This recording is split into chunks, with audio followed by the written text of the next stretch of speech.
Hello mga idol, ito si Striking Force.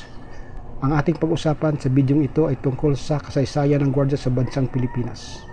Noong unang panahon bago pa man dumating ang mga dayuhang mananakop tulad ng Kastila, Hapon at Amerikano, ang isang komunidad ay may sariling pangkat ng tagabantay na binubuo ng pinuno o ama ng bawat angkan o pamilya na voluntaryong nagsisilbi bilang bantay ng ari-arian, kabuhayan at taniman sa kanilang pook laban sa mga mababangis na hayop at mga magnanakaw.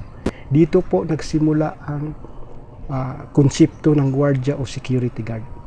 Subalit noong 1950s, pagkatapos na magkaroon ng kalayaan ng Pilipinas mula sa kamay ng mga dayuhang mananakop, ang gwardiya ay nasa ilalim ng kapangyarihan ng mga alkalde at mayor ng lungsod o bayan. At sa panahong ito, ang mga gwardiya ay walang formal na pagsasanay.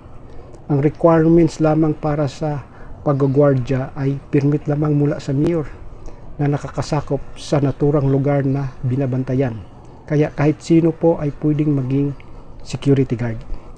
Noong dekada 60, may isang kongresista sa katauhan ni Chidullo Natividad ang unang nag-akda ng RE 5487 sa pag-sponsor ng Bill number 1336. Siya ay kilala rin bilang author of National Security Law and father of Philippine Provision Law.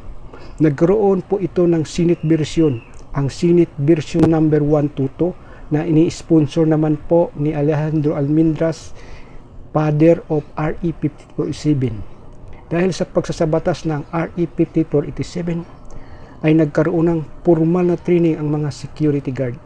Hanggang dito lang po, maraming salamat.